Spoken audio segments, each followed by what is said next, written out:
Hi there. Well, we are moving on in the harmony of the Gospels beyond the Sermon on the Mount. And we're going to cover Matthew chapter 8, verses 5 to 13 in this section, and also Luke 7, chapter 7, verses 1 and 10. And this section is titled The Recognition of Authority in Capernaum. So, great multitudes now followed Jesus when he came down from the mountain. And what is going to make this next passage or section unique is that this time a Gentile recognizes Jesus' authority, and that is the centurion. For Luke, this shows his special interest in Gentiles. And for Matthew, it provides another opportunity to teach about the facets of the Messianic kingdom. Matthew stated that when Jesus entered into Capernaum, there came to him a centurion. The word centurion refers to the officer's position in the Roman army. He had authority over 100 men. A Roman legion, though, a legion consisted of 6,000 men. There were 10 cohorts of 600. So the 6,000 is then reduced to 10 cohorts of 600 in each. And there, then a centurion commanded 100. So, our legion included 60 centurions. We got to do some math here. So, in the world of that day, servants were non-essential people. Looked down, they did not have any respect. But this centurion had a concern for his servant, which shows that he was a unique individual. We understand this centurion was not of Roman descent, because Romans did not serve in Galilee until AD 44. We just know he was a Gentile. We don't know if he was a convert to Judaism, but his support of the synagogue in Luke 7, verse 5, makes this a likely conclusion. And Bach, a commentary, notes, this centurion had clearly, quote, earned a high reputation with the local synagogue officials. Luke's account mentions that the officer did not come personally, but that, quote, when he heard about Jesus, he sent a delegation of elders of the Jews to Jesus, pleading with him to come and heal his servant. The Talmud states that a man's agent is equivalent to himself. Well, it doesn't clearly indicate that the centurion did not himself go in Matthew's gospel, but he kind of just telescoped the story a little bit and shortened it somewhat. But when you combine Luke's account and Matthew's account, you understand that there was a delegation. Okay.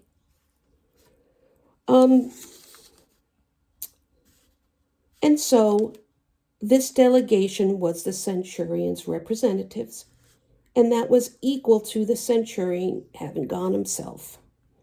The Jewish elders did not merely convey a personal request, they actually tried to convince Jesus to heal the servant, even though the centurion was a Gentile. Luke noted, quote, and when they came to Jesus, they begged him earnestly, saying that the one for whom he should do this was deserving. they did what they could to convince Jesus to heal the man. Generally speaking, the Jews viewed the Romans as enemies. However, as for the elders of this synagogue, were concerned this Gentile was worthy, and the miracle should be done for him.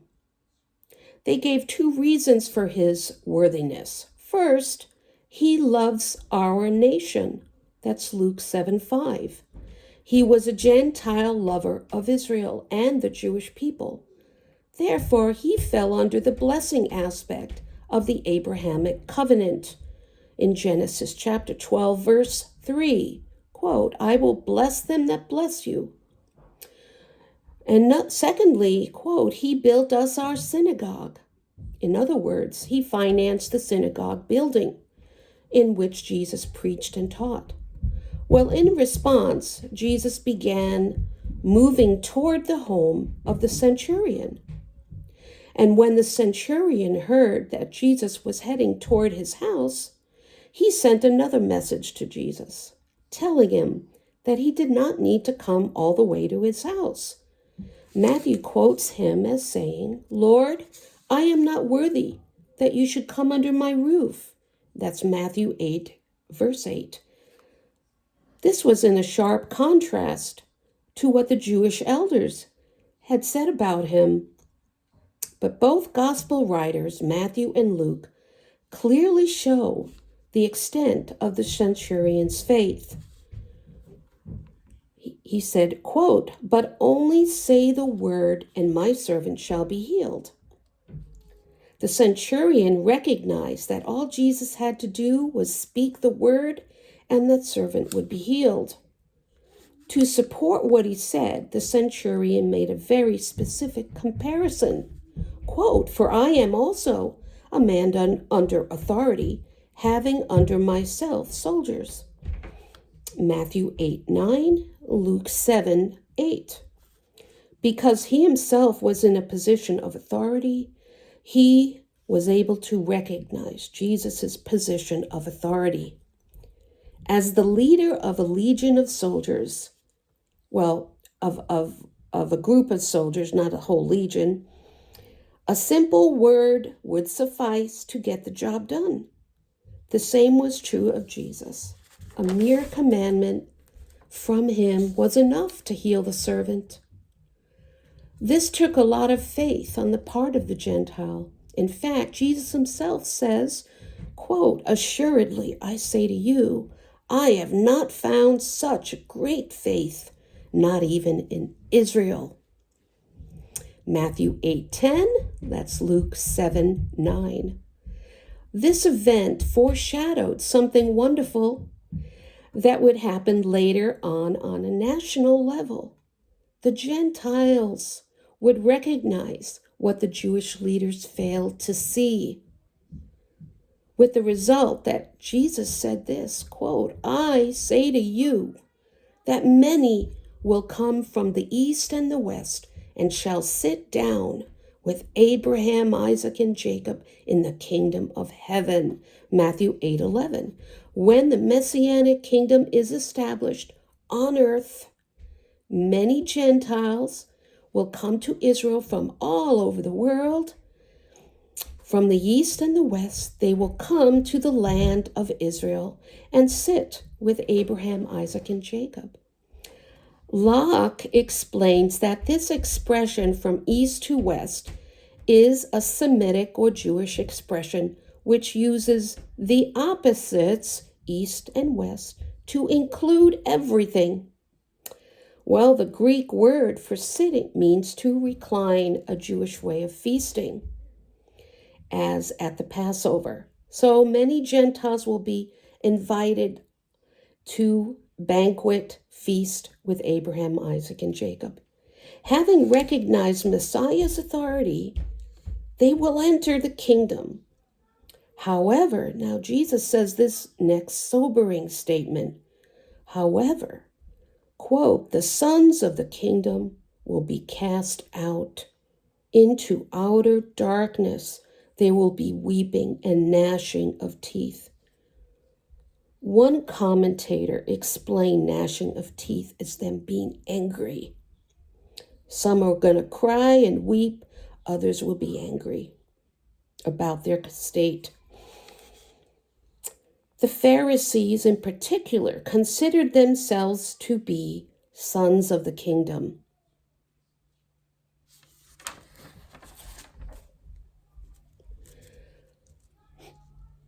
Matthew's account records Jesus' concluding statement to the centurion. He said to him, "As you have believed, so it will be done for you." Because of the centurion's faith, his servant was healed from a distance. I want to mention something about an interesting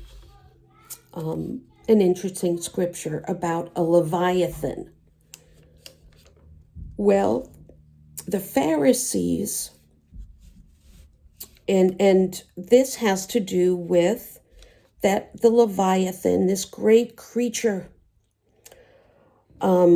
menacing creature, is mentioned not only in the book of Job chapter 41, but in Psalm 74:14, and in Isaiah 27:1. So there's a mystery, but I believe this is also symbolic, but not only symbolic.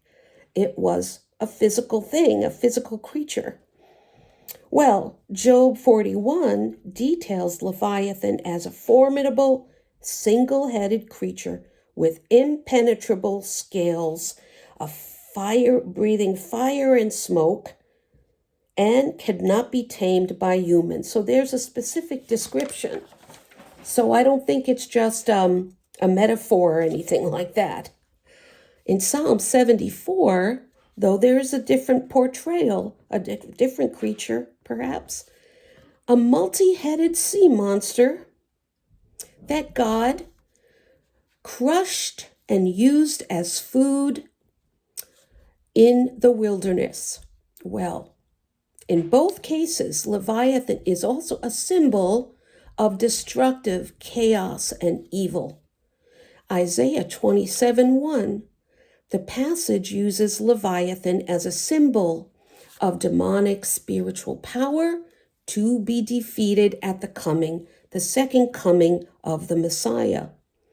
It says this, quote, "In that day, the Lord, with his severe sword, great and strong," so that's at the coming of the Messiah, "will punish Leviathan, the fleeing serpent, that twisting serpent, and he will slay the reptile that is in the sea." Well, that's kind of fun to think about. Some huge creature, plesiosaur type, I believe that's what they call the creatures in the sea, the dinosaur types that were in the sea. Okay. The next section, we'll move on, is section 57, and it is now a broader recognition of the authority throughout the whole land, and that's in Luke chapter 7, verses 11 to 17. While walking in Galilee, Jesus went by, after he left Capernaum, he went by a town called Nain, Nain. It's located on the northern slope of the hill of Moreh, Moreh. On the southern slope of the mountains was the town of Shunem, Shunem, where years earlier Elisha had raised a woman's son back to life.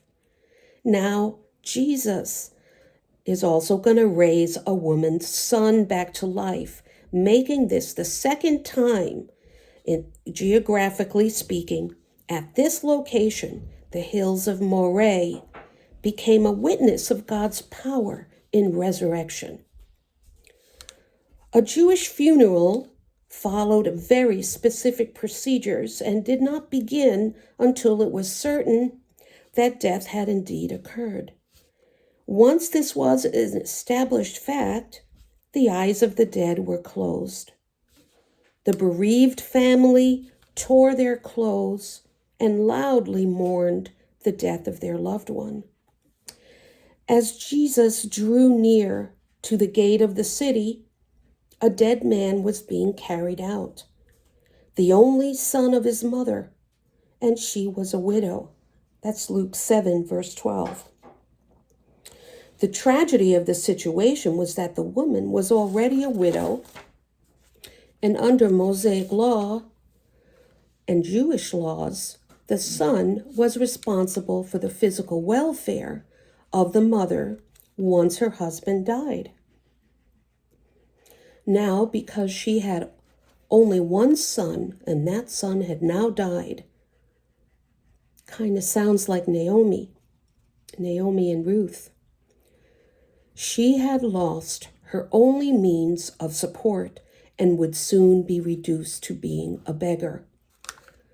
Jesus had compassion on her, and Luke 7:13 says, and he touched the coffin.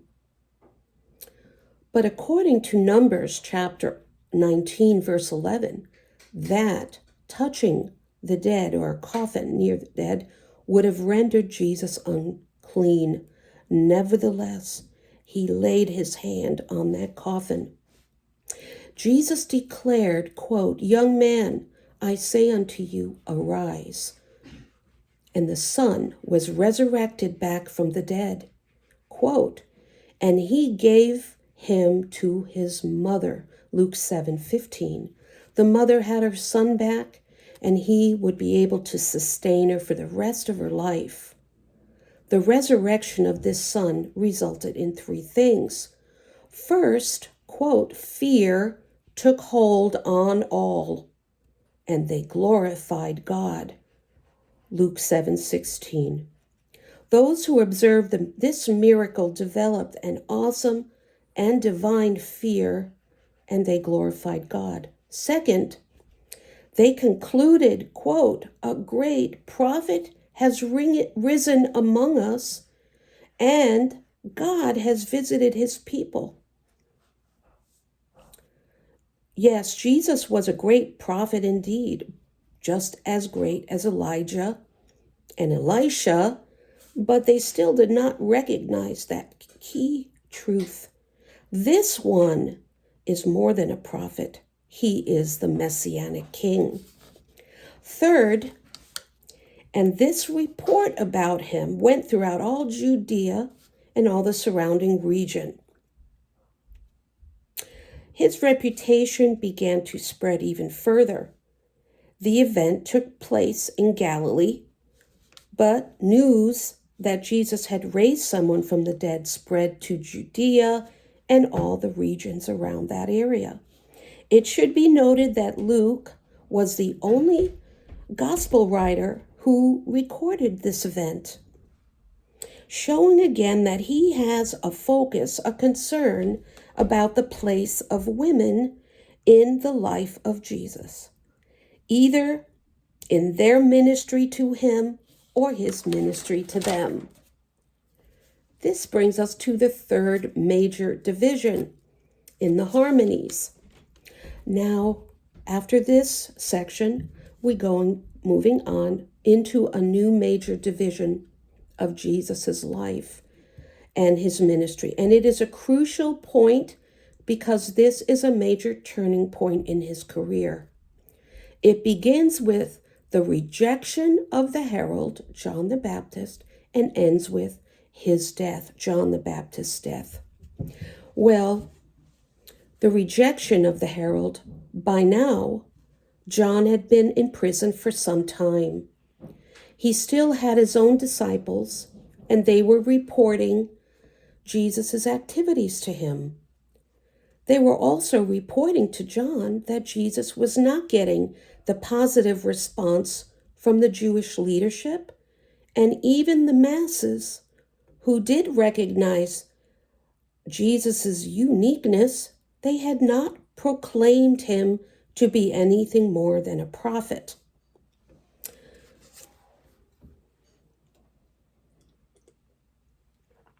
John the Baptist, like the apostles, did not understand that the Messiah was to come twice. Like the apostles, he had anticipated that Jesus had come to usher in the kingdom. In Matthew chapter 3, verse 12, John had introduced Jesus as the one who would bring a fierce judgment, and that he would, quote, burn the chaff with unquenchable fire. And he was understandably confused by the turn of events. Well, in light of these negative circumstances, his own imprisonment for once, the negative response from the leaders, and the fact that the kingdom was not being set up, an element of doubt set in.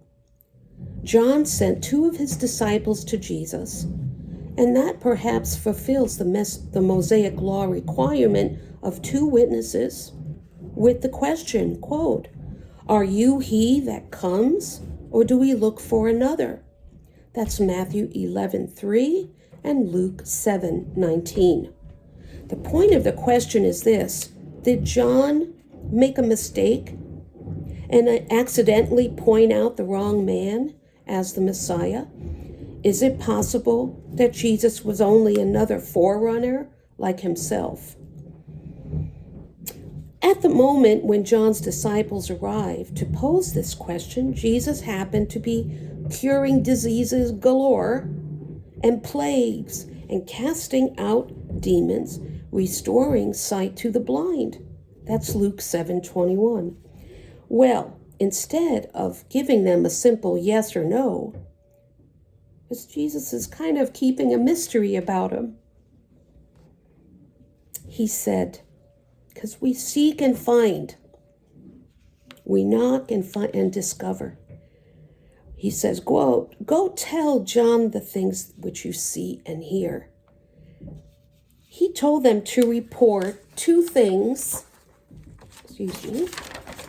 First, what they had heard. They had heard his proclamation that the poor have the good tidings, the gospel preached to them. That's Luke 7:22, Matthew 11:5. The preaching included that the kingdom of heaven is at hand. Second, they were pass on to John that what they had seen. They had seen specific miracles. The purpose of these miracles was to authenticate, to point him out as the Messiah. And these are in Isaiah chapter 29, verses 18 to 19, and Isaiah 35, verses 5 to 6. The same signs that Jesus did. This is what the Old Testament prophets Isaiah said. Then the eyes of the blind shall be opened, and the ears of the deaf shall be unstopped, and then the lame shall leap like a deer, and the tongue of the dumb, meaning the mute, will sing. These are the messianic signs. Jesus performed all those signs that showed, that demonstrated he was the Messiah.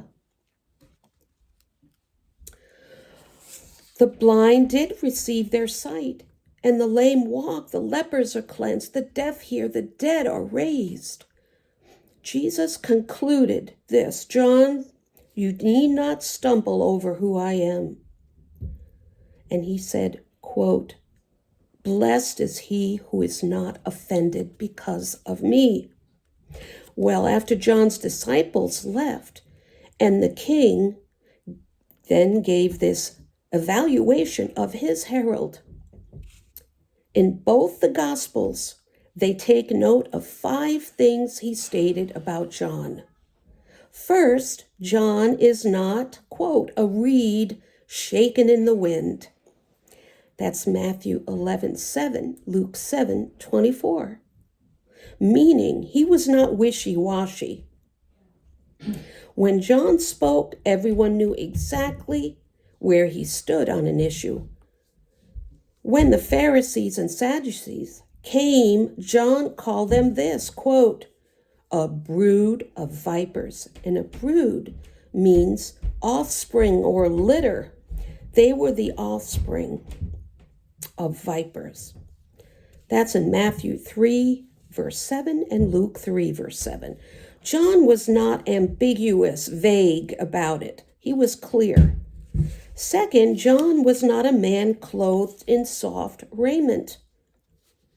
That's Matthew 11:8 and Luke 7:25. In other words, first of all, he had the same rough clothing that Elijah the prophet had. That is known for prophets wearing rough clothing. Okay. Not only that identified him as a prophet, but also Jesus said that, in other words, he was not accustomed to luxurious living. He had camel's hair, and his diet was locusts and wild honey. Matthew 3:4. Third, he was a prophet. Matthew 11:9, Luke 7:26. A prophet was one who received direct revelation from God. And that's John chapter 1, verses 31 to 34. Well, fourth, Jesus declared this, quote, but what did you go out to see? A prophet? Yes, I say to you, much more than a prophet.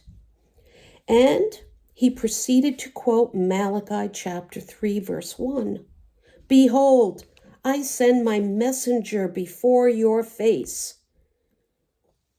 And so before the face of the Messiah, and he shall prepare the way before me.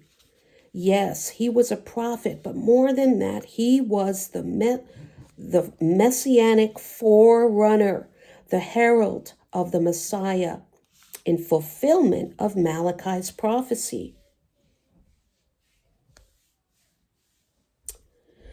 And Isaiah 43 says this, quote, the voice of one crying in the wilderness, prepare the way of the Lord. That's who Jesus is, the Lord. Make straight in the desert a highway for our God.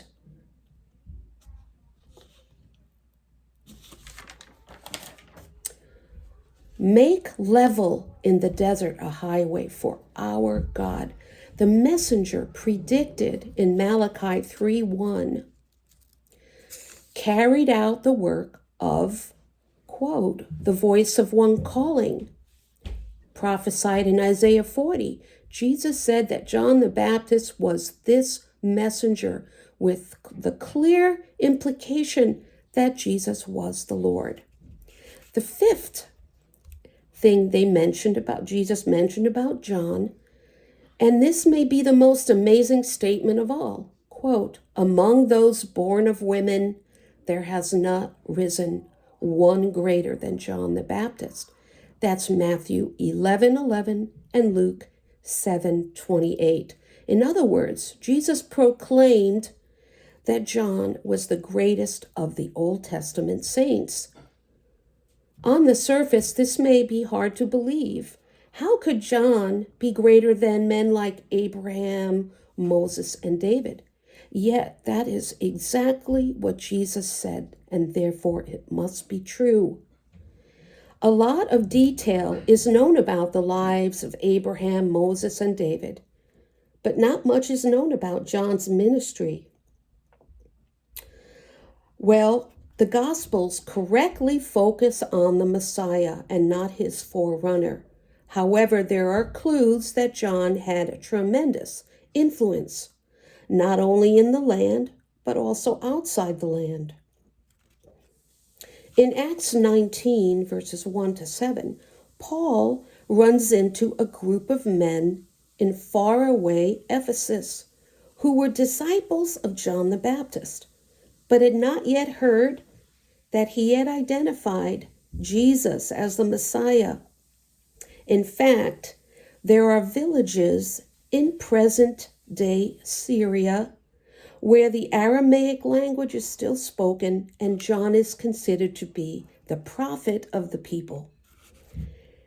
There are a people group called, let me see if I can say this, Mandeans, living in the border area between Iraq and Iran. They all dress up in white, head to foot, and they hold wooden staffs, and they baptize as John did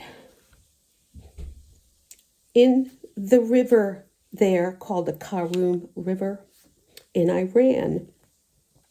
Well, and they trace their origins to John. John had a far wider influence than the Gospels alone indicate. Well, after evaluating his forerunner, Jesus added, "Yet he that is but the least or little in the kingdom of heaven is greater than he," John the Baptist. That's Matthew 11:11 and Luke 7:28. While John is the greatest of the Old Testament saints, the least member of the new kingdom facet of God's program, the new kingdom, and that is going to be revealed as the church. That's God's kingdom facet. We are the church. And Matthew 16 is going to reveal that. Is greater than he. Being in the position of being a New Testament believer, being in the Messiah, is greater than being in the position of an Old Testament saint. Jesus implies here that John would die before the new facet of God's program would be established.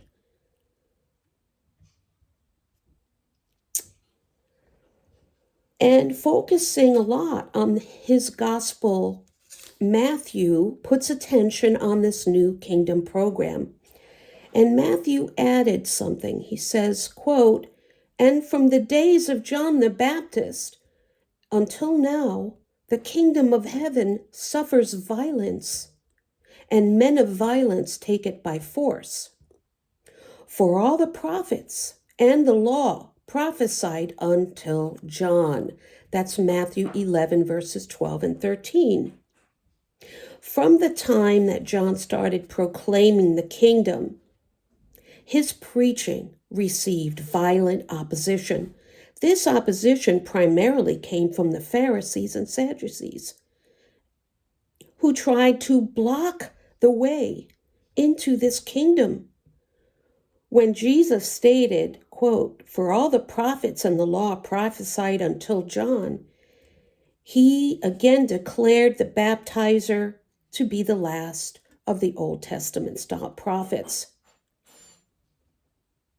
And Matthew also records the next comment of Jesus, quote, "And if you are willing to receive it, this is Elijah that is to come." Matthew 11:14. This is another correlative statement, a comparable statement about Elijah and John the Baptist. To summarize the previous statements, John came in the spirit and power of Elijah. In Luke 1:17, when he was asked, quote, "Are you Elijah?" he answered, "I am not."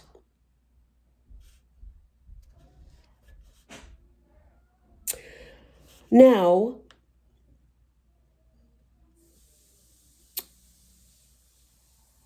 and another interesting point is that in the closing words of the Old Testament, in Malachi chapter 4, verse 5 and 6, God makes reference to both Moses and Elijah. They both met God on Mount Sinai.